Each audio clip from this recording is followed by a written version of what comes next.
Good morning. This is Kasey Jenkins, Chief Growth Officer. Thank you for joining today's second quarter earnings call. To accompany this call, we have posted a set of slides at ir.mccormick.com. With me this morning are Lawrence Kurzius, Chairman and CEO, Brendan Foley, President and COO, and Mike Smith, Executive Vice President and CFO. I would also like to welcome Faten Freiha joining us on this call this morning. Faten joined McCormick earlier this month as Vice President, Investor Relations. During this call, we will refer to certain non-GAAP financial measures. The nature of those non-GAAP financial measures and the related reconciliations to the GAAP results are included in this morning's press release and slides. In our comments, certain percentages are rounded. Please refer to our presentation for complete information. Today's presentation contains projections and other forward-looking statements. Actual results could differ materially from those projected. The company undertakes no obligation to update or revise publicly any forward-looking statements, whether because of new information, future events, or other factors. Please refer to our forward-looking statement on slide 2 for more information. I will now turn the discussion over to Lawrence. Good morning, everyone. Thanks for joining us. To start, last night we announced that Brendan Foley will become McCormick's next Chief Executive Officer on September 1st, and he is joining the Board of Directors immediately. I could not be more pleased with Brendan as my successor. I will continue to serve McCormick and all of its stakeholders as Executive Chairman of the Board once Brendan becomes CEO. This is a transition that we have been planning internally as part of an orderly, multi-year succession plan, and it's exciting to finally share the news with all of you. As many of you know, Brendan is exceptionally well qualified and prepared to lead McCormick. He deeply understands the importance of delivering continued strong growth while doing the right things for people, communities, and the planet. With our advantaged competitive positioning, supported by the growing demand for flavor, and with our tremendous depth of talent, I have utmost confidence that McCormick, under Brendan's leadership, will continue to drive differentiated growth and long-term shareholder value. Congratulations, Brendan. Now, on to our earnings update. First, I'll provide an overview of our second quarter results. Brendan will provide the business segment updates. Mike will provide details on our financial results and 2023 outlook. And after your questions, I will have some final comments. Starting with our second quarter results, we're pleased with our strong second quarter performance, which reflects sustained demand across our business and the effective execution of our strategies. We delivered double-digit constant currency sales growth. Our pricing actions are in place, and importantly, our volume performance improved. We continue to see top-line momentum in our business, positioning McCormick for sustained growth. Additionally, we drove meaningful year-over-year margin expansion in both segments, underscoring our focus on profit realization. Our Global Operating Effectiveness, or GOE program, which includes the optimization of our supply chain cost structure, is yielding results. We grew adjusted earnings per share 25%, driven by significant adjusted operating income growth and despite interest rate and tax headwinds. Year-to-date, cash flow from operations more than doubled, driven by higher earnings I just mentioned and working capital improvements.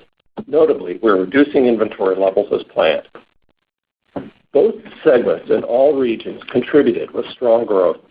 Our results benefited from our recovery in China, and while the timing and pace of recovery in our China business was less robust than anticipated, it was still strong, and we are confident in the contribution China will provide to our results as the year progresses. Overall, we are pleased with our execution and results during the first half of 2023. Our year-to-date results, combined with the strong demand we continue to expect across our portfolio and our diligent approach to optimizing our cost structure, bolster our confidence in our growth trajectory as we enter the second half of the year. As such, we are raising our adjusted operating income and earnings per share outlook for the full year. Turning to slide 5, in the second quarter, we drove 8% sales growth, or 10% in constant currency. Our constant currency sales growth reflected strong business performance, with an 11% contribution from pricing and a 1% decline in volume and product mix. Netted in this volume decline are a net 1% volume increase from China recovery, partially offset by our Kitchen Basics divestiture and the exit of our consumer business in Russia, and 1% decline attributable to pruning low-margin business.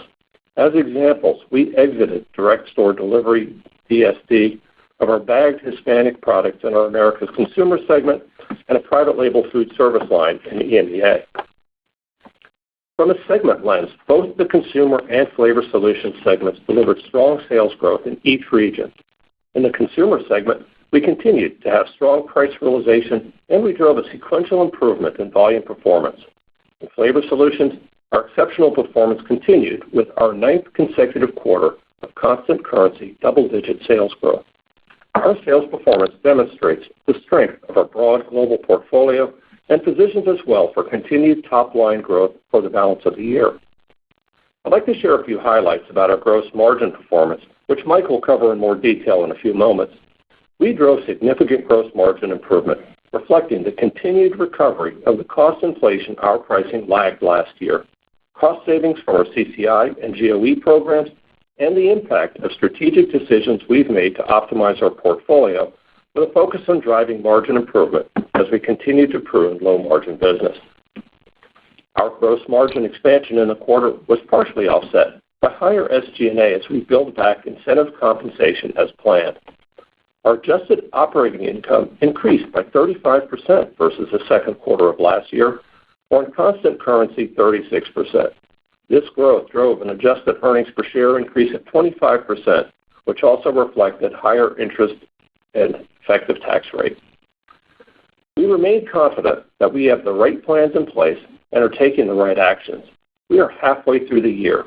Our year-to-date results speak for themselves. We expect to continue driving profitable growth for the balance of the year. Demand is strong. We're driving improvement in our margin profile and optimizing our cost structure effectively. I want to thank McCormick employees worldwide for their collective powers driving our success. I'm proud of the tremendous job the McCormick team has done navigating the dynamic environment over the last few years. I'd like to recognize their energy and excitement for the business, which is coming through in our results. Now, I'd like to ask Brendan to share the second quarter business updates for our segments. Thank you, Lawrence. Starting with our Consumer segment, on Slide 8, our underlying performance was strong, reflecting our price realization and continuing positive momentum in our consumption trends. We continue to see sequential improvement. Now, for some highlights by region, starting with the Americas. Our total U.S. branded portfolio consumption, as indicated by our IRI consumption data and combined with unmeasured channels, grew 7%. The difference between our sales and consumption was attributable to the retail sell-through of discontinued items and listing fees for an increase in the new distribution and products. For example, our new Cholula and Stubbs items and Tabitha Brown line extensions. As anticipated, our alignment between consumption and shipments is normalizing. As usual, we expect some business fluctuations from period to period. In spices and seasonings, both consumption dollars and units accelerated sequentially from the last several quarters, with unit strength in core products such as straight-fill spices and vanilla, as well as our seasoning blends, which provide consumers both convenience and flavor exploration. Launch-to-date results of our Lawry's Everyday Spice range continue to be positive. We are seeing incremental sales and profit to the category, and like the first quarter, over half of the purchases are from new buyers to McCormick and overall incremental to the category. We also continue to see consumers trade up from private label. As our proprietary research indicates, consumers still prefer brands, even when under economic pressure. Our excitement and distribution for this product line continues to build. The renovation of our U.S. core everyday spice and herb portfolio is rolling out according to plan and is a seamless transition for our retail partners as it fits into existing shelf spots. At the end of the second quarter, we had about 30% of our SKUs on shelf. We will continue to roll out the product over the course of the year, and our significant brand marketing campaign will be ramping up at the end of the third quarter. Our larger size Super Deal herbs and spices continue to benefit the category and McCormick with 11% consumption growth in the second quarter as consumers continue to cook more at home. Super Deal's purchase cycle is similar to that of smaller sizes, even though they are 3 times the volume, and household penetration remains greater than pre-COVID. We kicked off the grilling season at the end of the second quarter, and early results are good. Frank's Red Hot and Cholula hot sauces, French's mustard, Lawry's marinades, and McCormick mayonnaise all delivered double-digit growth in the second quarter, with Stubb's barbecue sauce, as well as Grill Mates seasoning blends and recipe mixes, following close with high single-digit growth. We are expecting our new grilling products and strong promotions to heat up share performance. We've launched 3 new Grill Mates on-trend flavors, including Smash Burger and Garlic Butter, as well as Griller's Choice marinades, which you can use as 3 different flavors. All have had strong retailer acceptance. We are really excited about our Stubb's Real Smoke Rubs, which capture real, authentic hardwood smoke flavor, and Stubb's Jalapeno and Honey Barbecue Sauce, which combines 2 trending flavor profiles, and the nuance of heat and flavor that a Frank's Smoke and Sweet Barbecue Wing Sauce offers. We are fired up for the grilling season and expect the launch of our Fire Up brand marketing campaign in the third quarter to fire up consumer demand as well. Our expansion into the fast-growing Mexican aisle with Cholula taco recipe mixes and salsas based on authentic Mexican formulas is off to a great start following our Cinco de Mayo execution. During the third quarter, we are increasing our Cholula brand marketing investments to support our expanded portfolio.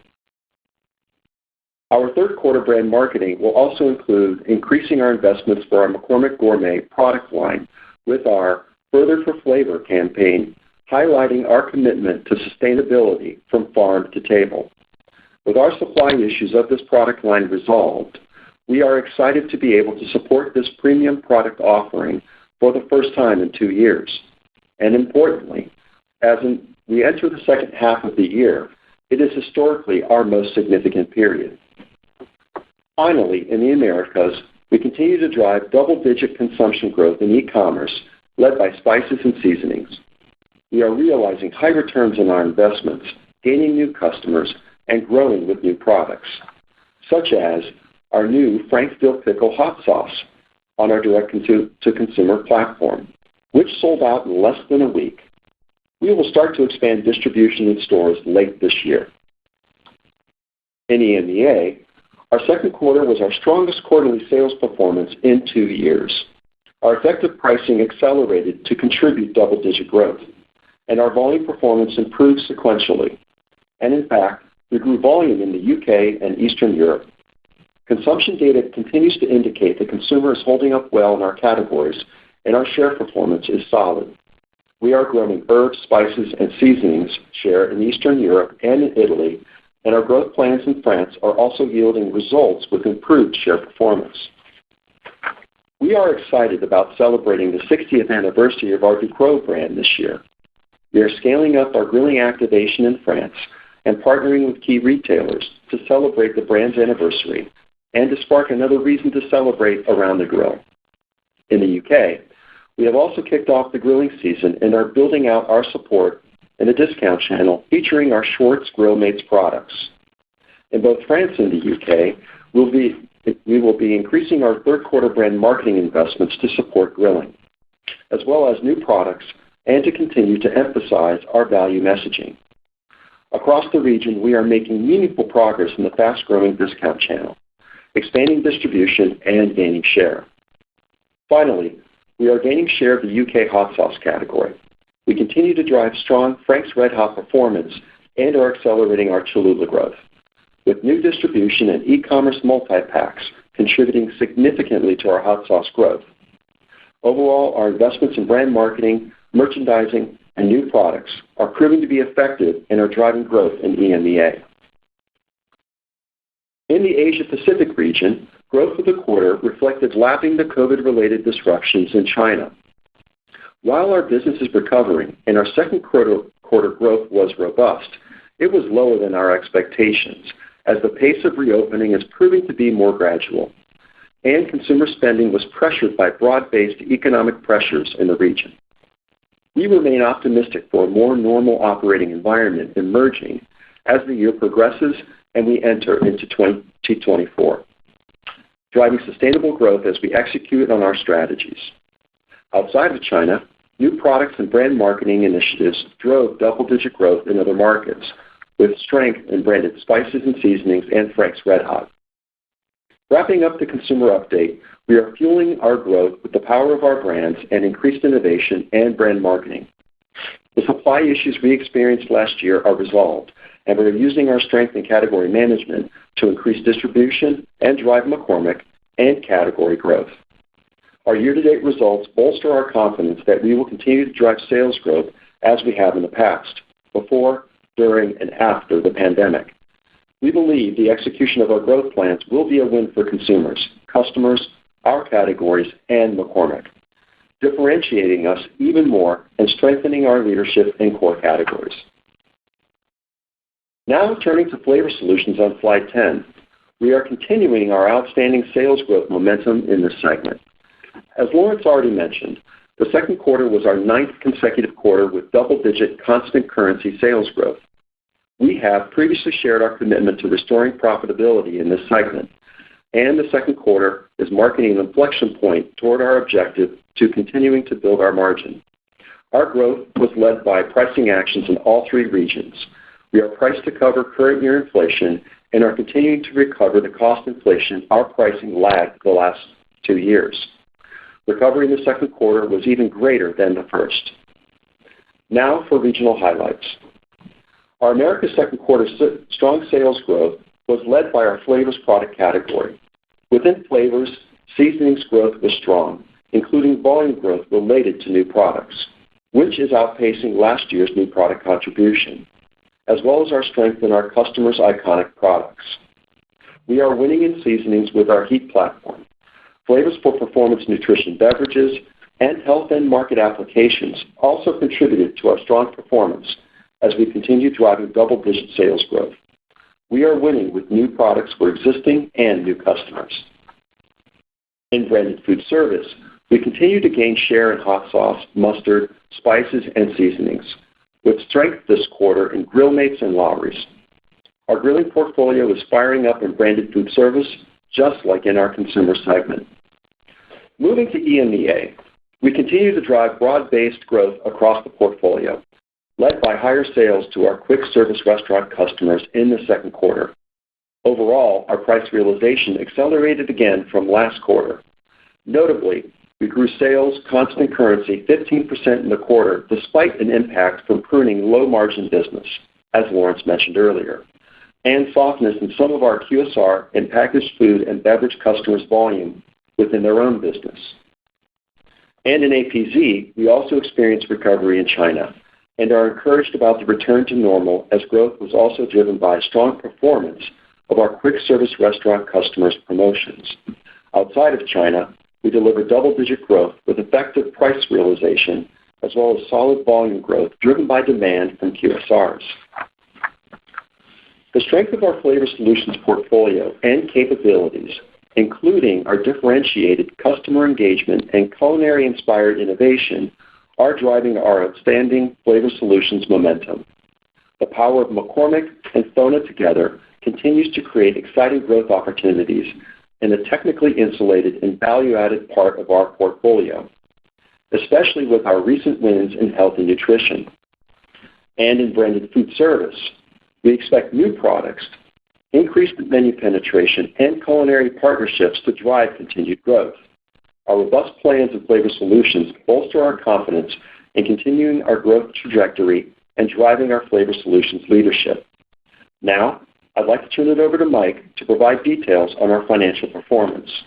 Thanks, Brendan, and good morning, everyone.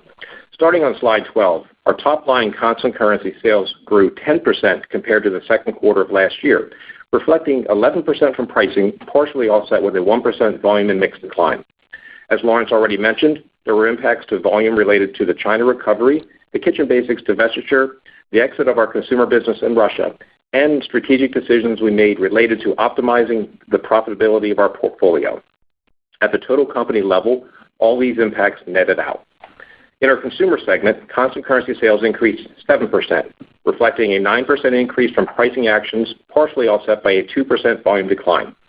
Including in this volume decline are a net 1% increase from the recovery in China, partially offset by the Kitchen Basics divestiture and our business exit in Russia, a 1% decline from exiting DSD, or direct store delivery, business for our Hispanic bag products in the Americas. On slide 13, consumer sales in the Americas increased 4% in constant currency, with an 8% increase from pricing actions, partially offset by a 1% volume decline from the Kitchen Basics divestiture, a 2% volume decline from the Hispanic product DSD exit, and 1% underlying volume and mix decline. Our strong underlying sales growth was driven by the products in our grilling portfolio Brendan mentioned earlier.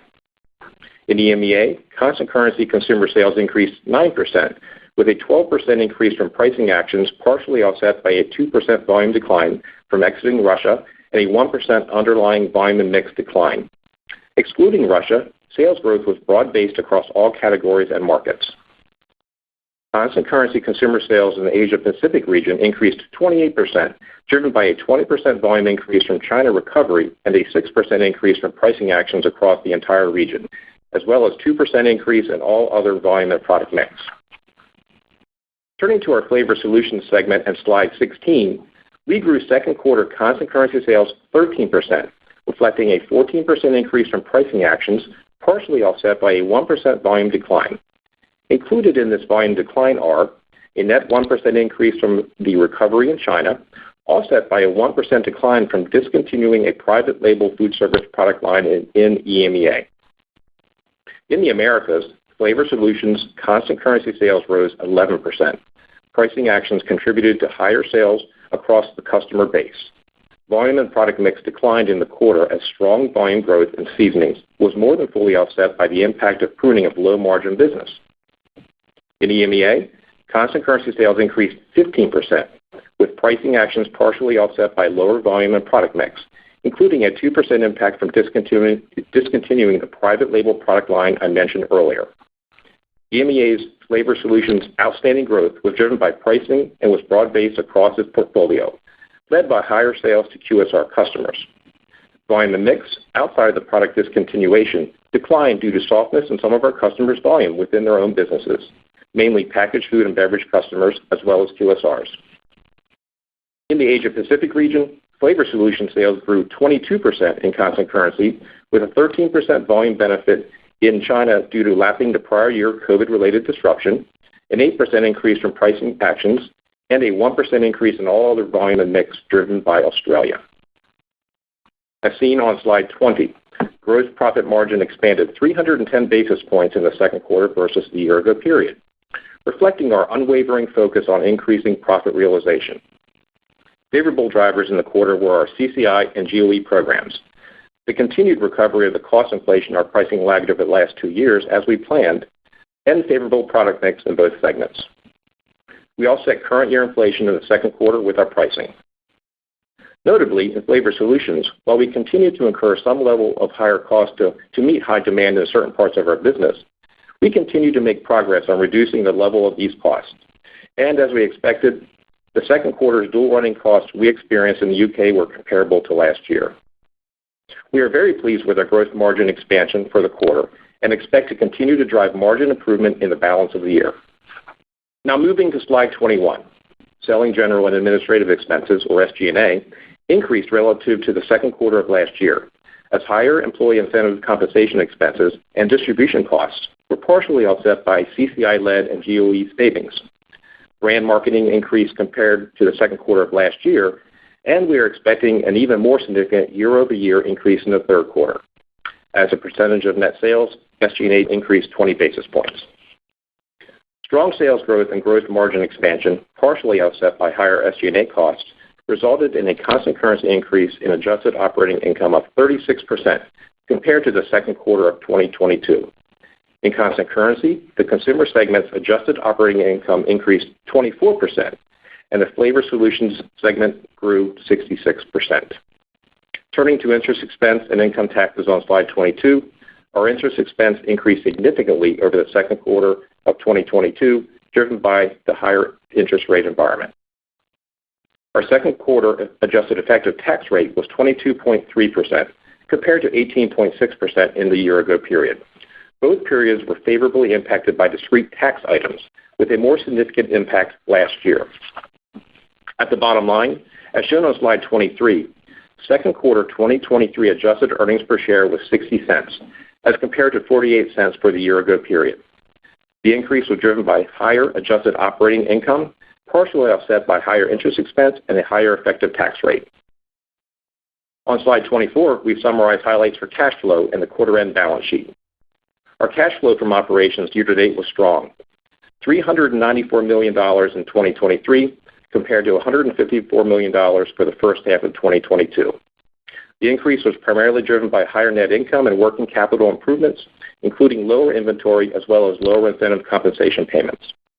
We returned $209 million of cash to our shareholders through dividends and used $119 million for capital expenditures through the second quarter. We expect 2023 to be a year of strong cash flow, driven by our profit and working capital initiatives.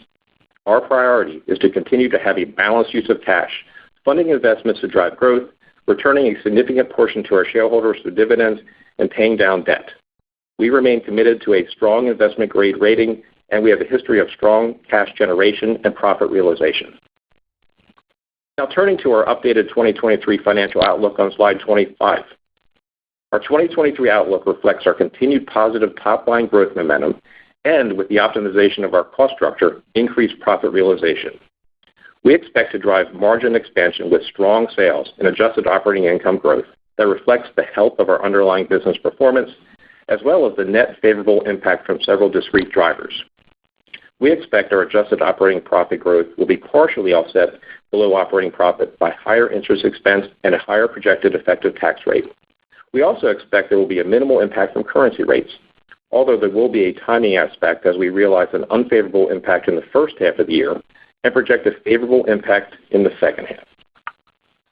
For fiscal 2023, we are reaffirming our sales outlook, and as Lawrence mentioned, we are raising adjusted operating income and adjusted earnings per share, driven by our strong year-to-date performance, combined with the robust demand we continue to expect and our diligent approach to optimizing our cost structure. At the top line, we continue to expect 5% to 7% growth, driven primarily by the wrap of last year's pricing actions combined with new pricing actions we have taken in 2023. We expect several factors to impact our volume and product mix over the course of the year, including price elasticities consistent with 2022 at lower levels than we have historically experienced, but in line with the current environment. A 1% estimated benefit from lapping last year's impact of COVID-related disruptions in China, although we expect the impact will vary from quarter to quarter given 2022's level of demand volatility. The divestiture of our Kitchen Basics business in August of last year, and the exit of our consumer business in Russia during last year's second quarter. And finally, the continual pruning of lower margin business from our portfolio. We estimate the Americas Consumer segment DSD exit and the EMEA Flavor Solutions private label discontinuation to be approximately a 1% impact on the year, which began to impact us in the second quarter. As always, we plan to drive growth through the strength of our brands, as well as our category management, brand marketing, new products, and customer engagement plans. Our 2023 gross margin is projected to range between 50 to 100 basis points higher than 2022, compared to our prior guidance of 25 to 75 basis points. This gross margin expansion reflects a favorable impact from pricing, cost savings from our CCI-led and GOE programs, and portfolio optimization, partially offset by the anticipated impact of a low to mid-teens increase in cost inflation. We expect cost pressures to be more than offset by pricing during the year as we recover the cost inflation our pricing lagged the last 2 years. Moving to adjusted operating income, first let me walk through some discrete items and their expected impact to our 2023 adjusted operating profit growth. First, the cost savings from our GOE program are expected to have an 800 basis point impact. The savings from this program are expected to scale up as the year progresses. Next, the benefit of lapping the impact of COVID-related disruptions in China is expected to have a 300 basis point favorable impact. The Kitchen Basics divestiture is expected to have an unfavorable 100 basis point impact. And finally, an 800 basis point unfavorable impact is expected as we build back incentive compensation. The net impact of these discrete items is a favorable 200 basis points.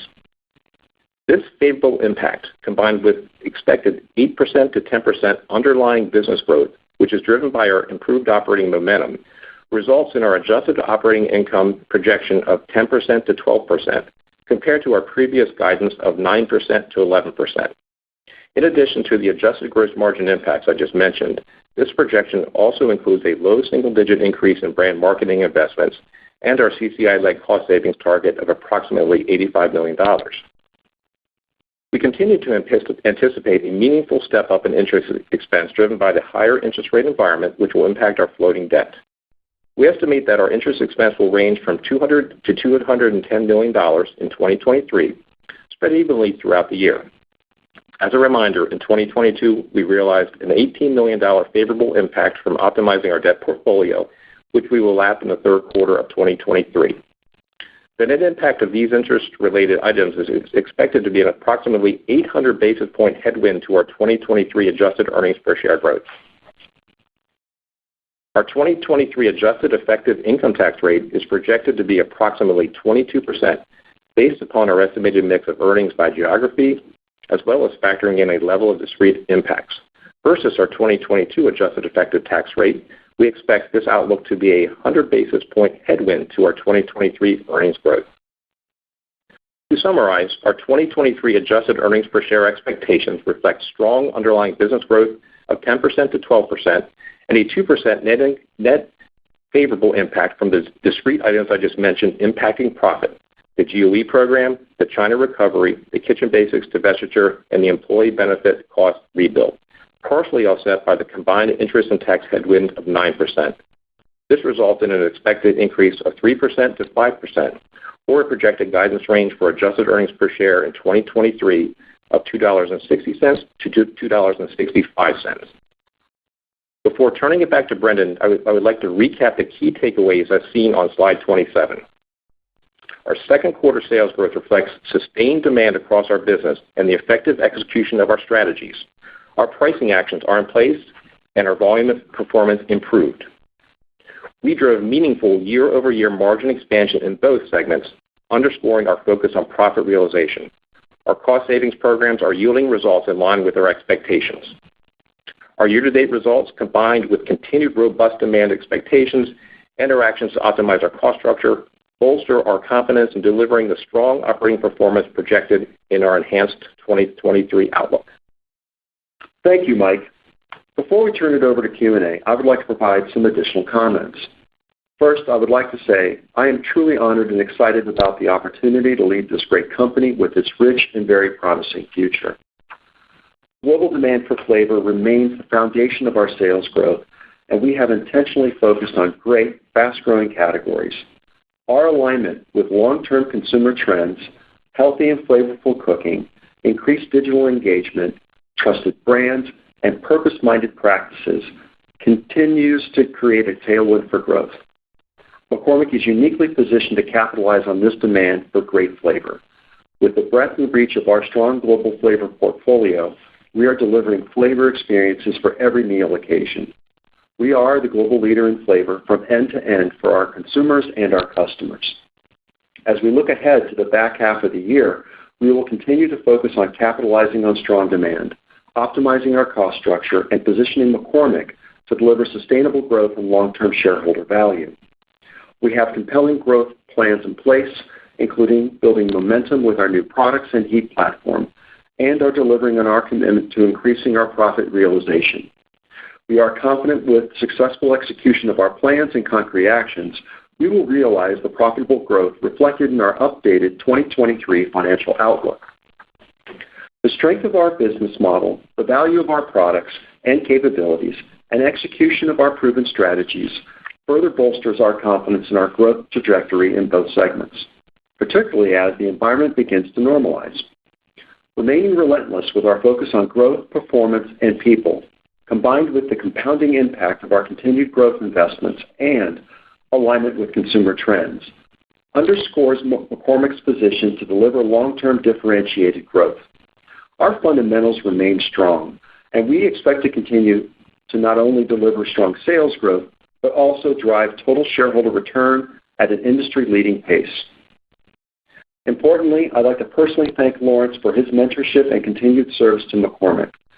On behalf of shareholders and employees, I want to recognize his outstanding leadership as CEO of this great company. Lawrence has been a transformational leader for McCormick, bringing our global flavor platform to life through his entrepreneurial spirit, innovative thinking, and growth-oriented vision for the company. During his time as CEO, we have grown sales over 50% and market capitalization more than doubled, creating significant shareholder value. We have prioritized investing to drive future growth, increased our profit realization, improved cash flow from operations, and have returned more than $2.5 billion to shareholders. Lawrence is widely credited with embedding purpose-led performance into McCormick's culture by championing the company's industry-leading sustainability efforts, driving a period of tremendous growth, performance, and expansion, including acquisitions of iconic brands like Frank's RedHot, French's, Cholula, as well as FONA, and successfully leading McCormick through the unprecedented global pandemic. This is an enviable track record. Congratulations, and we look forward to your continued support as Executive Chairman. Now for your questions. Thank you. At this time, we'll be conducting a question-and-answer session. If you'd like to ask a question, please press star 1 on your telephone keypad. A confirmation tone will indicate your line is in the question queue.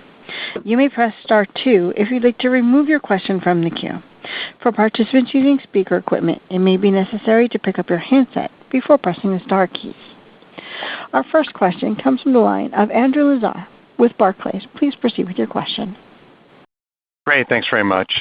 First, just wanted to congratulate both of you, Lawrence and Brendan, on last evening's announcement. I know McCormick puts a tremendous amount of effort into succession planning, and I'm sure this transition will go every bit as smoothly as previous ones.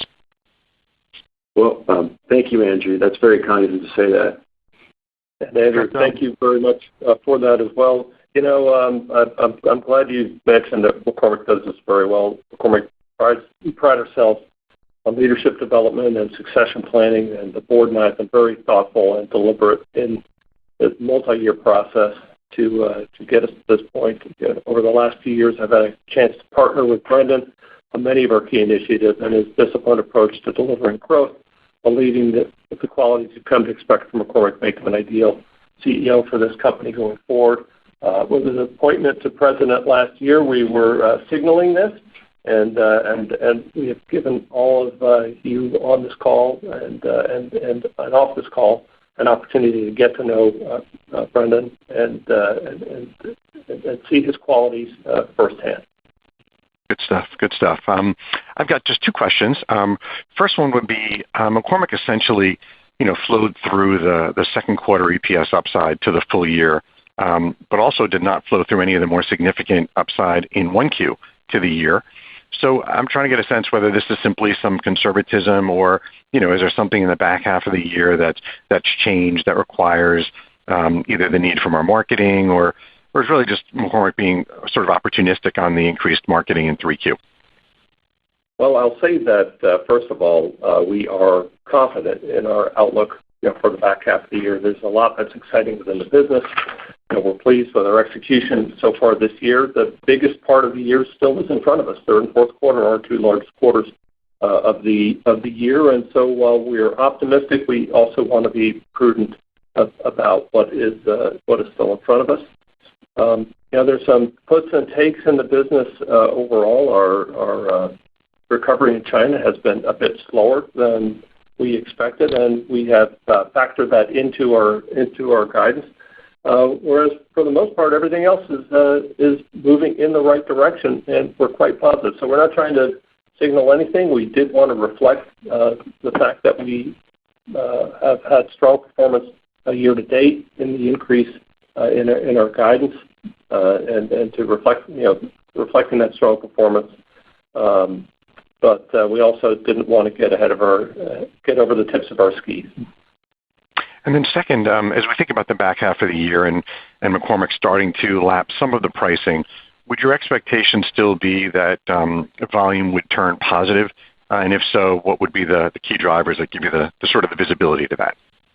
I'm going to say a few words about that, and I'm going to let Brendan pick it up. But as we have been saying all along, we expect our volume performance to improve as we go through the year and to be stronger in the second half versus the first half, and that outlook has not changed.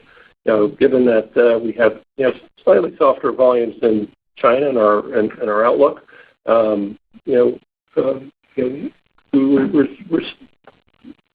have a little bit less contribution from that part of the business, but in the second half overall as a company, we're expecting volumes to be very close to flat.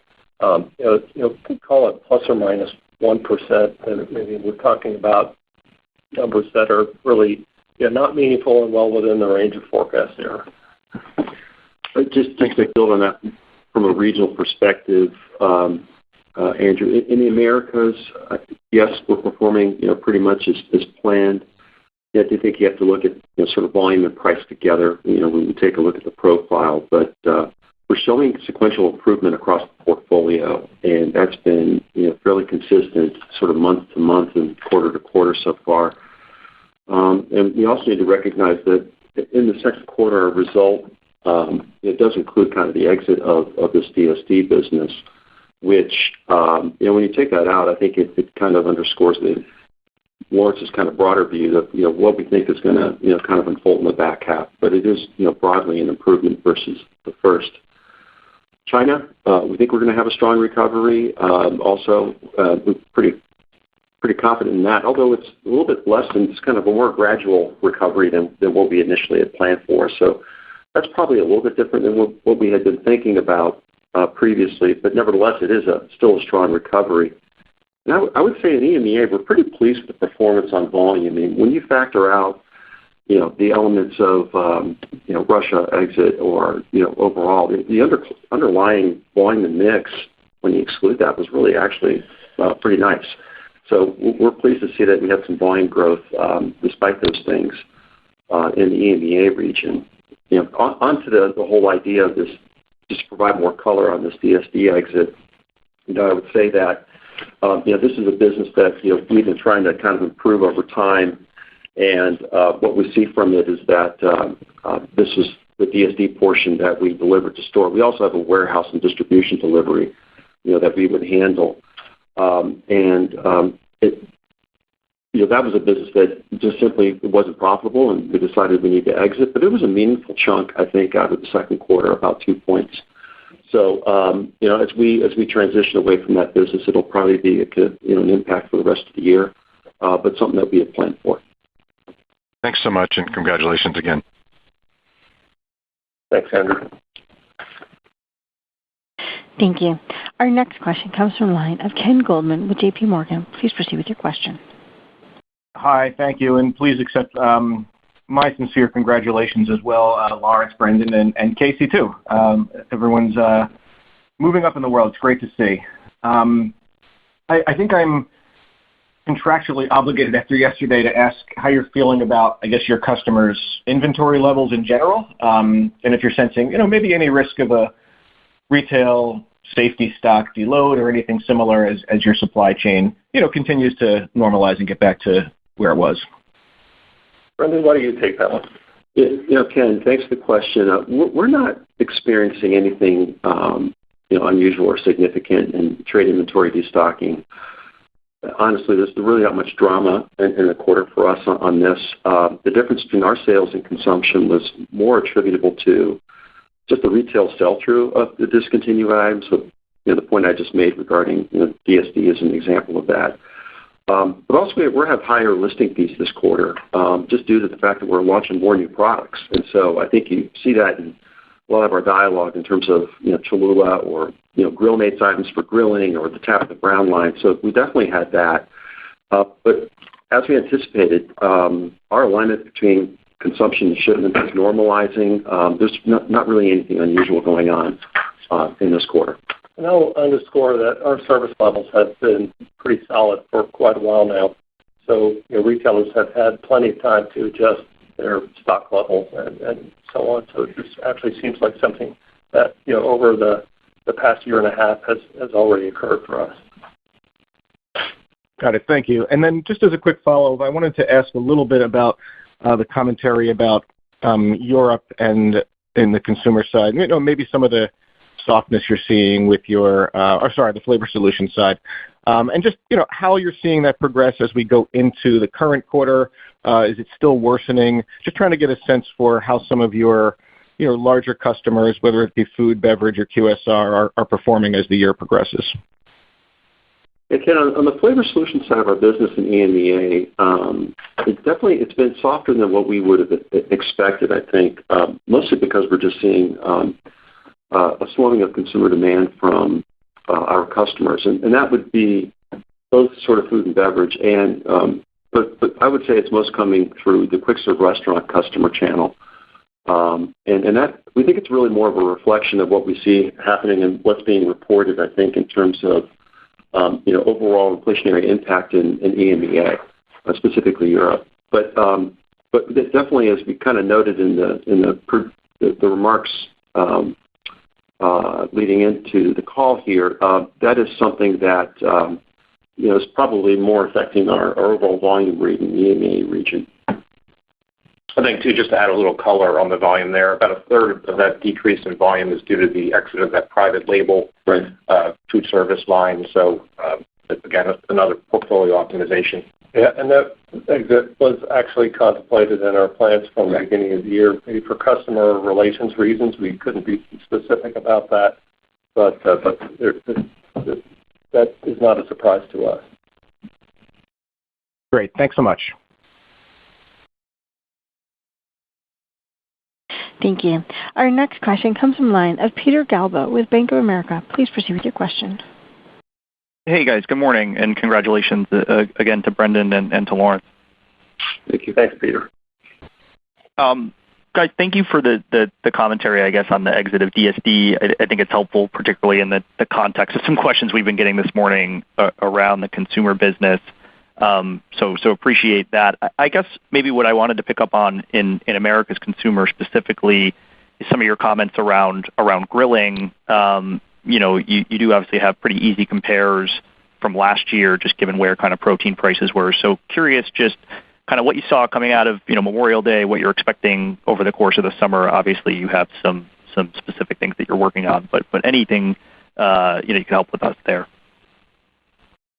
Thanks for the question, Peter. We're off to a really good start on grilling, for this summer season, and we definitely, saw that as a good start in Q2.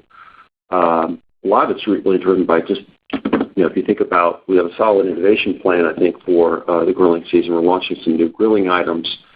Plus, we're also in just really much healthier supply on mustard and Frank's Red Hot. And these are areas in Lawry's marinades where, if we look at, last year and before that, certainly we're coming on top of now a period of where we just have really full supply, assured supply for our customers, and we're turning back on, normal promotional activity on the business. So we feel like all of those things put together, innovation, supply, getting back to the way you'd want to run a season on grilling, we have a really good start to the year. And as we look at it kind of, from a share standpoint, really thought we performed quite well, kicking off in the second quarter. So all those things come together, I think, for a great start to the summer season.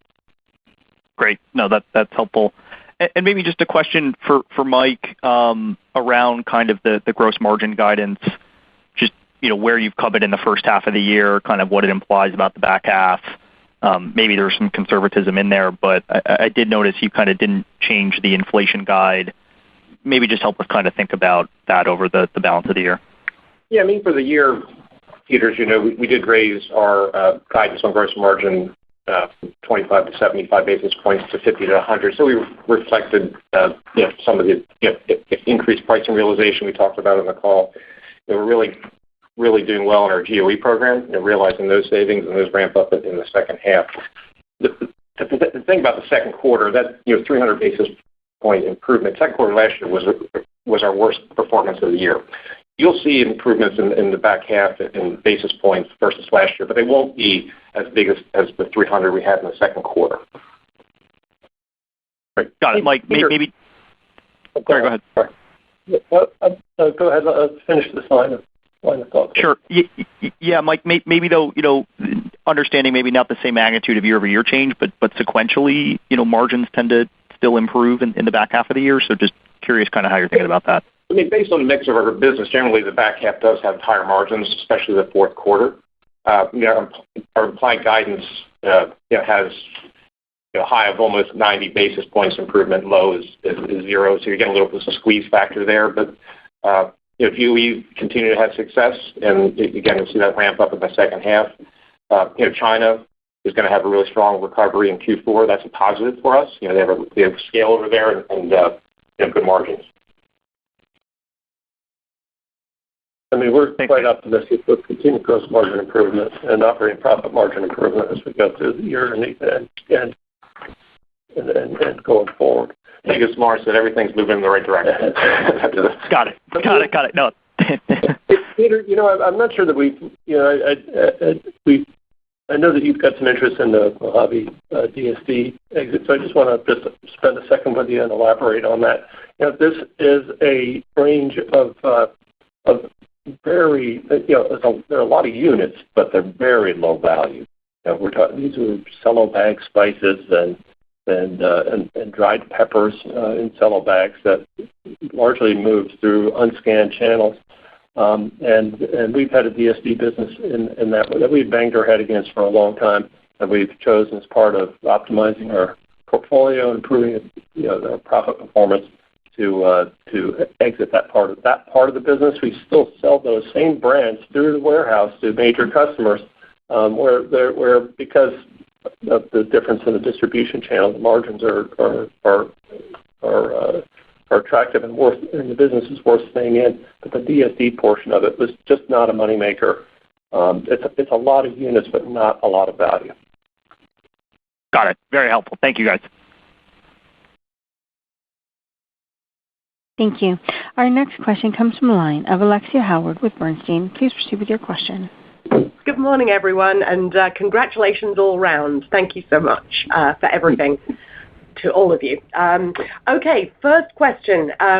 Regaining lost distribution in U.S. retail channels. It seems to me that there were a number of smaller retailers that you ended up losing distribution at during those supply chain disruptions. As you start to rebuild that distribution, what innings are we in, and are you able to quantify how much of a tailwind that could be over the next year to 18 months? Well, Alexia, thank you for the question on TDPs and overall distribution. First of all, I'd like to say we continue to make really good progress year to date. And as we look at our performance and our trends and all the different metrics we might look at, we're happy to see that come through as a positive, especially in the second quarter. And we do expect to see continued progress as we go into the back half. We have some significant improvements that we know will start to come online just because as customers reset their shelves and those things start to happen, a lot of the wins that we get through category management and all of that, really important effort we put forth in terms of help the retailer guide the category. We know that there's going to be some helpful improvements coming through on that as we go through the back half. I'm reluctant to kind of quantify all that as we think about that into the back half of 23 and all the way into 24. But this is an effort, as we've said before, that we're going to continue to be working on, over the course of not only this year but also next year. And as we look at overall distribution, know that we're not going to get all of that back in terms of raw points because almost half of that was discontinuations originally. So we feel really good about our progress right now on overall distribution points, and it should continue to improve as we go through 23 and also in 24. And Alexia, as I said on our last quarterly call, we have a tremendous amount of innovation, and on top of that, the restoration of our U.S. Everyday Spice line starting to hit the market in Q2 and building through the second half of the year. All of those hands on the shelf give us opportunities to get a more advantageous set and to get a greater amount of distribution on the shelf. We have a number of major customer wins that we talked about in the first quarter that are actually going on shelf in Q3, which should further build on TDP. So we're pretty confident we're going to continue to see improvement in this area as we go through the year. And then with our brand marketing, we're going to be mid-single-digit increase in the second half. A lot of that's going to go into the third quarter, really to support those plans. Great. And as a follow-up, can you just give us an overview of the one-time costs that are going to be eliminated by 2024? I seem to remember you have, 2 plants running in the UK as you transition there. There's co-manufacturing costs here in the US. Just a sort of idea of how much more there is to come out that's one time from recent events. Okay, let me think about that. So you're referring to, we have dual running costs in our EMEA region due to our new large facility over there. I'm pretty sure I said in the last call, we're around $20 million for this year, which is about the same as last year. We're still going to have some costs next year because it's going to go into the first and second quarter of the transition because these are large manufacturing facilities. So, if I were winging it, I'd say half of that's going to go away, but I'm going to be off, depending on the exact timing. Great. And of course, our GOE program continues next year. Yeah. We'll see, again, a nice wrap into 2024 from that. Great. Thank you very much. I'll pass it on. Thank you. Our next question comes from the line of Steve Powers with Deutsche Bank. Please proceed with your question. Great. Good morning, and congratulations to everyone as well from me. Two questions. Great. 2 questions, both related to Flavor Solutions. The first one, in part, is a follow-up to the topic that Ken Goldman had raised, just around inventory dynamics. We've heard, various discussions of potential customer destocking from a Flavor Solutions perspective as well from different pockets of the industry. I was just curious to see if that's at all impacting you or if you expect it to impact the business over the second half of the year. Steve, thanks for the question. As it relates to our Flavor Solutions business, when we look at overall our volume mix profile on it, and taking into account, sort of the exit discussions that we've already had and other impacts, we think our volume profile right now, reflects kind of the categories that we choose to really focus in on, like performance nutrition and seasonings, in health and nutrition. These are areas that we still see a lot of healthy growth in, and those have been intentionally kind of a key area of growth and focus for us. And so I don't know that we're, and we won't be able to comment specifically on, any particular customer activity, but we believe our volume profile kind of reflects more of that, composition of our business, and I'm not sure that we're seeing any broad restocking, discussions that we have with customers at this point in time. I'll also add that we've had a lot of customer wins and believe we're gaining share in this space, and so that is a positive contributor for us as well. And a lot of our growth in Flavor Solutions comes from innovation too, and those are the things that really drive volume and margin in Flavor Solutions. Okay, great. And then my second question, actually, good segue, is on the margin front. Just because you continue to trend, well ahead of at least our expectations year to date on Flavor Solution margin recovery, and I guess as you think about that forward, maybe I was wondering if you could just frame for us, how much or whether you expect further progress on that front in the second half. And then, any updates as to how the progress you are making here year to date, influences how you think about that build back to pre-pandemic levels or higher as you look out over the longer term. Yeah, I'd say one, we're very pleased with our margin progress as we started on the call. A lot of everything's moving in the right direction. The GOE program, portfolio optimization, things like that are helping both the consumer and Flavor Solutions side. Like I said on the last call, pre-pandemic, we were, our Flavor Solutions margins were a little over 14%. We don't look at that as a ceiling, however. Longer term, with portfolio migration, we think we will go higher. Short-term wise, we have, strong belief we'll get back to 14%. It's not going to be this year, but we're going to see sequential improvement. And, quarter to quarter, there'll be lumpiness based on, run cost and, dual running cost, things like that. So, but we had a really good second quarter. It was a easy comp compared to Q2 of last year. but we're pretty bullish on Flavor Solutions recovery. And I will just add to that, just if I can step it up to the total company level, it is hard not to be excited about the 280 basis point expansion in operating margin that we had this quarter. We're really moving in the right direction in both of our segments in a big way. And you've all seen that we raised OP guidance for the year. It's largely on the back of that margin improvement. And we're very pleased and happy, very pleased with our progress in this area. Great. Thanks for that, and congratulations again. Thank you. Our next question comes from the line of Max Gumpert with BNP Paribas. Please proceed with your question. Hey, thanks for the question, and congrats, everyone. I want to return to the gross margin question with regard to the second half. So it was nice to see the better-than-expected gross margin expansion in the quarter. And, when I look at the updated guidance range, it would seem to imply that on a versus pre-pandemic basis, so whether that means fiscal year 18 or fiscal year 19, that we actually see some reversion in your progress towards gross margin recovery.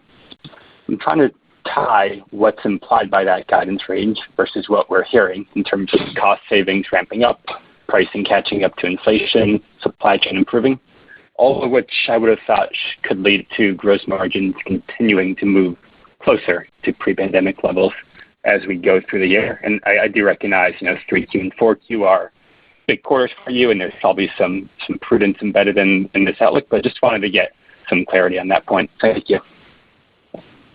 Yeah, what you have to remember, Max, is when you're pricing to cover cost over a multi-year time, you're going to have a large dilution impact just due to the math.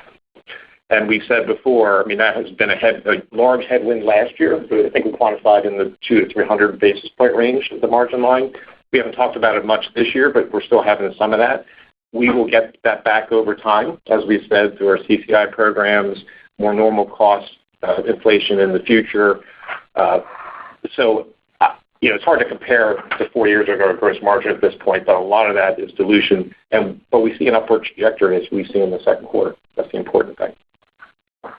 What makes me really excited is even with we're catching up on the pricing we've under recovered the last 2 years. Even with that, that is a negative dilution impact. Even with that, we're showing gross margin impact a positive based on the GOE program or CCI programs. So that's really gives us confidence going forward. Got it. Understood. And then turning to the recovery in your TDPs and U.S. spices and seasoning. So it's been nice to see that in the scanner data that we all track, and it does seem to be approaching sort of flat year-over-year performance. But we're not seeing the pickup in dollar share yet as significantly, and I would think there should be some natural lag because as you get the distribution points, maybe then you can start to advertise and bring back the brand building more fully, as you've flagged today. Is that the right way to think about it? Should we start to see a more full improvement in dollar share as we move through the year in terms of the trends? Yeah, just like we've seen in our current trends, Max, the sequential sales, unit, and volume improvement across the portfolio, and even specifically within spices and extracts in the Americas.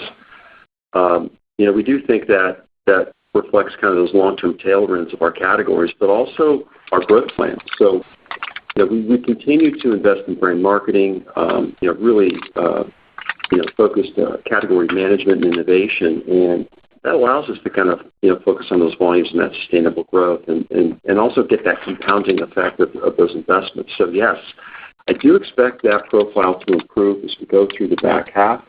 As you called out, reasonably with the improvement in TDPs, we should also then start to see an improvement overall as we think about dollar share. And so, that is a reasonable thing, I think, to look out for.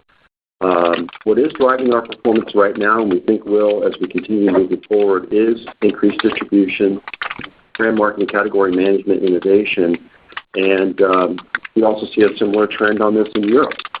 So these are areas that we continue to put a lot of focus up against, and I would say our outlook is, as everyone has said so far this morning, I guess I'm going to say it too, everything is moving in the right direction. So we feel that same way about our external performance off shelf. And I don't want to miss that, there are big, as Brendan noted, but I don't want anyone to miss it. And we've got, share gains in Europe. We've got share gains I don't know if you guys mentioned, in Australia and Asia. And we have share gains in our other categories, the spices and seasonings. Certainly is, in the U.S. is certainly an important area of focus, and justifiably so. We're confident that we're going to get there. We're following the same playbook as we said at CAGNY that we did for recipe mixes, and believe that we're going to get to the same result. Great. Thanks very much. Thank you. Our next question comes from the line of Adam Samuelson with Goldman Sachs. Please proceed with your question. Yes, thank you. Good morning, everyone. And let me add my congratulations to Lawrence, Brendan, and the whole team. Thank you. I guess just first, making sure there's a lot of ground being covered today. If you think about some of the cadence of earnings and margins, just the headwinds on a year-on-year basis from incentive comp, how much of that has actually been realized in the first half as we think about layering that into the back half of the year? And then again, maybe coming back to this question on gross margins, the sequential cadence. I mean, historically, second half gross margins would be higher than the first, particularly in the fourth quarter, given that's your biggest volume quarter. It doesn't seem to imply. The guidance doesn't seem to imply much gross margin improvement in the second half from where you were in the second quarter, and I'm just trying to make sure that just mix between the different business units, or just the conservatism. Is there something on price cost and mix in there that we're missing? Usually there's a bigger step up. Certainly in the fourth quarter, it doesn't seem to be implied even at the high end of the guidance range. Yeah, like we said last call on SG&A, I mean, on incentive build back, it's mostly in the second half. But if you remember back to the second quarter of last year, it was a really difficult quarter, as I mentioned before. So we were obviously making adjustments to incentive comp there. So some of that did come through in Q2, but the majority of it is second half backloaded. As far as gross margin, I think just at a very high level, we've talked a lot about gross margin on this call. We're optimistic but prudent. I mean, we've got a lot of things that we're putting points on the board in the GOE program. Pricing, we did say pricing realization is going to be highest in the first quarter, and second quarter is going to ramp down. So that's a little bit of that. And we're still having loaded mid-teen cost inflation that we haven't moved on. So that's coming down. But at the end of the day, from a gross margin perspective, we're going to show improvement. And again, we're being prudent. Yeah, and I want to be sure we're differentiating, because your question did actually confuse me a little bit. Our gross margin and our underlying business is always higher in third and fourth quarter. It's the mix of the business, and that's the natural state. I think you're asking. It sounds like you might be asking about that. We're expecting that relationship to still hold, and we are expecting to continue to have improvement versus prior year in both of those quarters as well. Yeah. So, thank you, Lawrence. I mean, certainly it was versus the 37.1 in the second quarter, and appreciate that gets you higher year on year versus where you were last year in the second half. And I guess 100 basis points for the consolidated company. Kind of, you do the back into the second half gross margin percentage. It doesn't really get you much above 37 for the second half of the year in total, and then quarters will mix a little bit. So, but usually you would think that the gross margin percent would be higher by 4Q. That's the spirit of the question. Yeah, I mean, the gross margin change in the first half, we were favorable 113 basis points to last year. The second half guidance implies 40 to 50 basis point improvement at the midpoint, so we're showing improvement.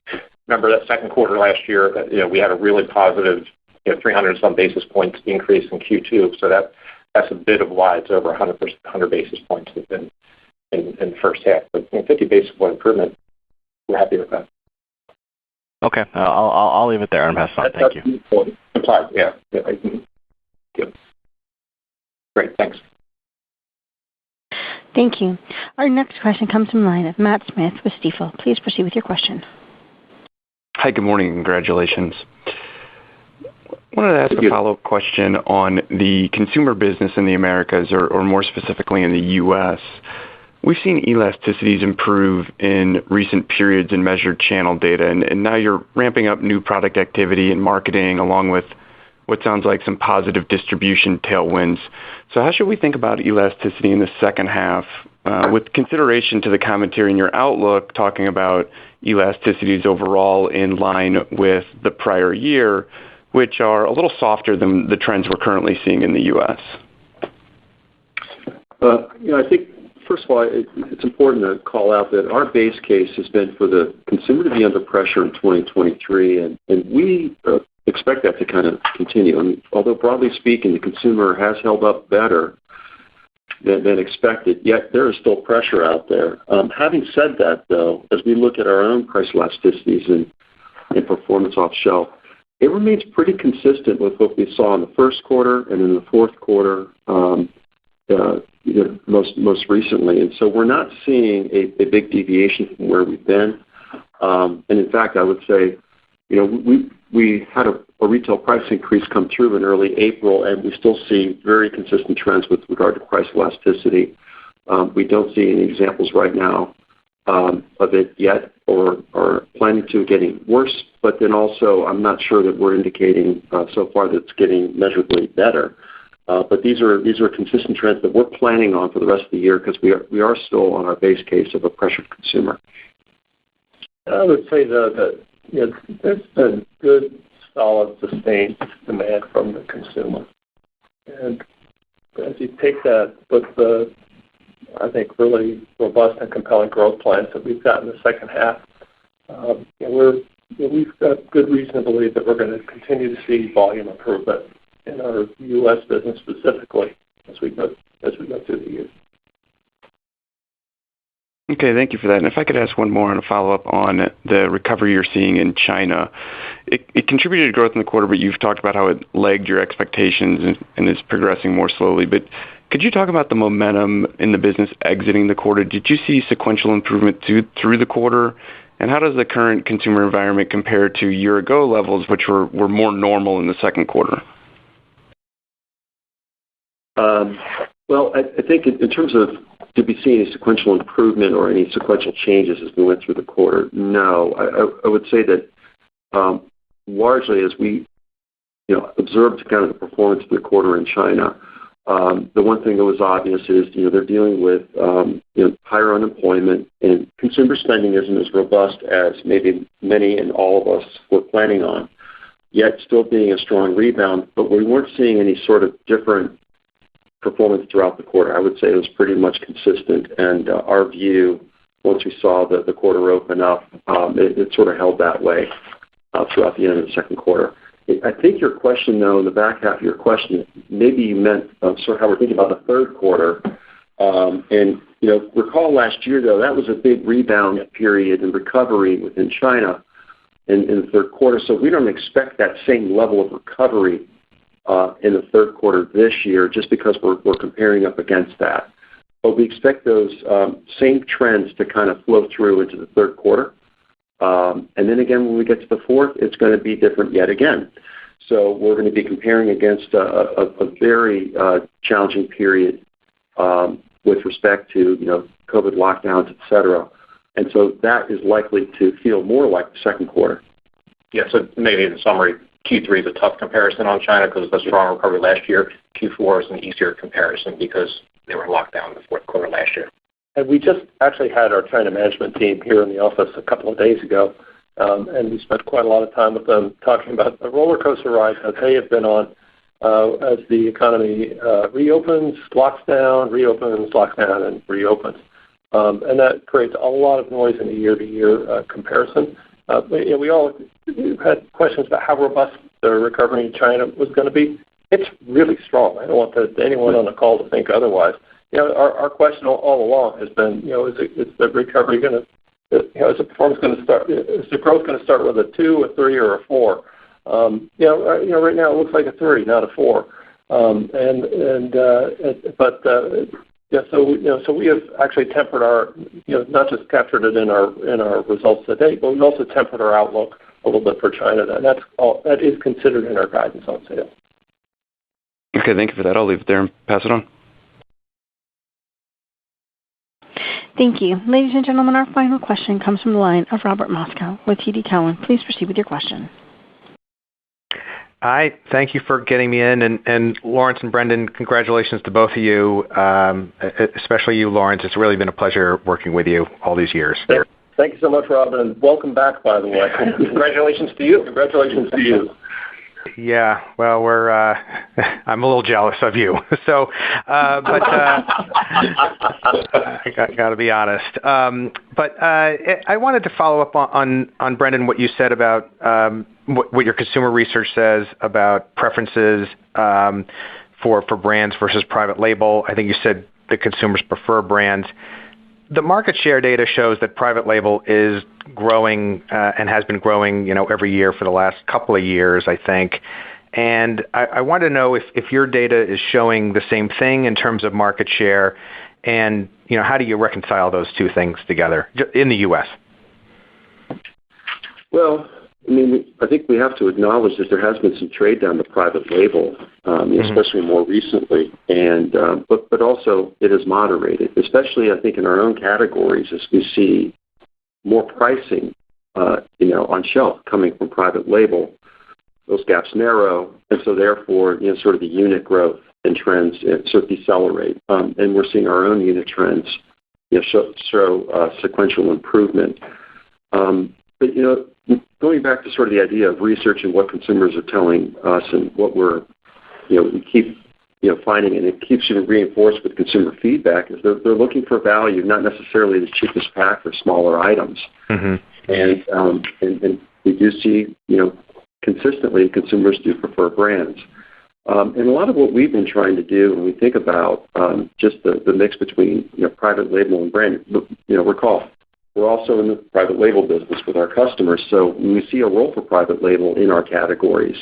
And so we are, obviously supported from a category management standpoint that both provide, a range of offerings, for the consumer. Right now, we are pushing a lot on value. We're really focused on the growth of our large sizes. We're seeing consumers shift there more and more as they look for that greater value, and it's definitely showing through in our trends. But it's not diluted to us or to the retailer. We're not seeing as many signs of trade down right now as maybe we saw during sort of the height of this inflationary period that we've been going through. If I were to go back though, so over several years, a little bit harder to comment on category by category, but we typically see this happen during inflationary or recessionary times where private label certainly seems to appears to gain share, but then again. We're not hitting, sort of the highs that are different from what we've seen in previous periods. So that's our perspective on it. But we are, certainly kind of have a foot in both parts of the category. Great. Thank you. Thanks, Rob. Thank you. Ladies and gentlemen, that concludes our question and answer session. I'll turn the floor back to Mr. Kurzius for any final comments. Thank you. Well, before we end, I'd like to let all of you in the analyst and investor community know I have appreciated the opportunity to tell you about McCormick, our great company, and for the insights and the perspective you've provided me, which helped shape our strategies and clarify our messaging. You have all really helped me be a better CEO. Whether you have a buy, a hold, or a sell on us, and whether or not you've even held our shares, our many interactions have been transparent, constructive, and always mutually respectful. I want to thank you all, and I'm confident McCormick is well positioned for continued success with our alignment to consumer trends, the breadth and reach of our portfolio, as well as our strategic growth investments. We have a strong foundation for sustainable growth and remain committed to driving long-term values for our shareholders. Thank you, Lawrence, and thank you to everyone for joining today's call. If you have any further questions, please feel free to contact me. And as we enter the summer season, and for some of you in the U.S. have 4th of July, and Canada have Canada Day, fire up those grills with McCormick products. This concludes this morning's conference call.